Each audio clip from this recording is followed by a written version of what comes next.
In the following chapter, we're going to take a look at how rendering is performed. We'll develop our own scripted renderer. It's going to be much slower than the built-in scanline renderer or MentorRay, but it's going to showcase the usage of vector and matrix operations in the generation of the final image. Let's start a new script. Define a local scope. This is the end of the script. And collect all the geometry objects from the scene using a for loop for all in geometry where the object is not hidden and the class of the object is not equal to target object. We'll collect all those objects. We're going to use intersect ray X, and we know that it requires the geometry object to evaluate to editable mesh on top of the stack in order to be able to perform intersection. So we're going to define a mesh selection, mesh select modifier, and add, using a for loop, to the selected objects. In the end of the script, after the rendering has been performed, we can remove that modifier from all the objects. In addition, we'll need all the lights for all in lights where the class of the object is not target object and the light is on. We'll collect all those objects.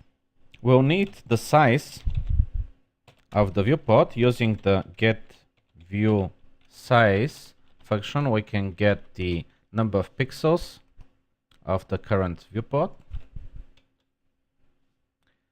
Since we want our renderer to perform as quickly as possible its operations, we're going to use a very small viewport at this point. If we would evaluate now, the size is 136 by 92.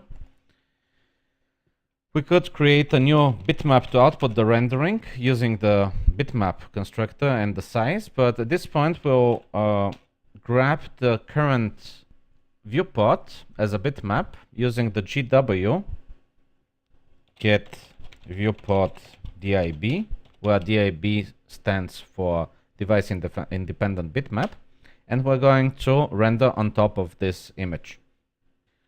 We also can display some information in the title bar of the virtual frame buffer by setting the file name of the bitmap to the string ray script.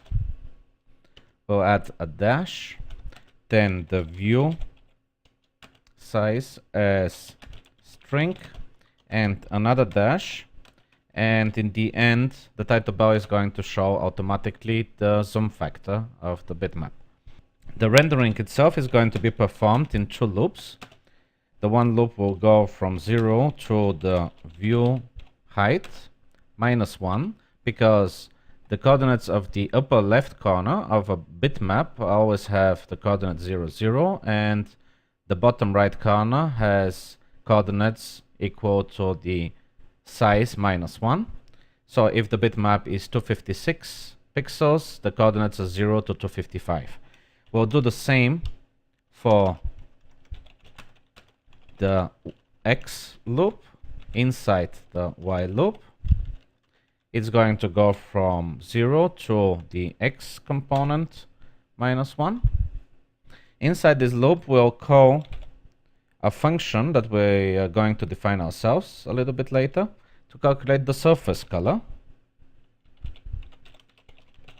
The function will be called fireRay, and we'll accept a single parameter, which will be the world ray to perform the intersection with.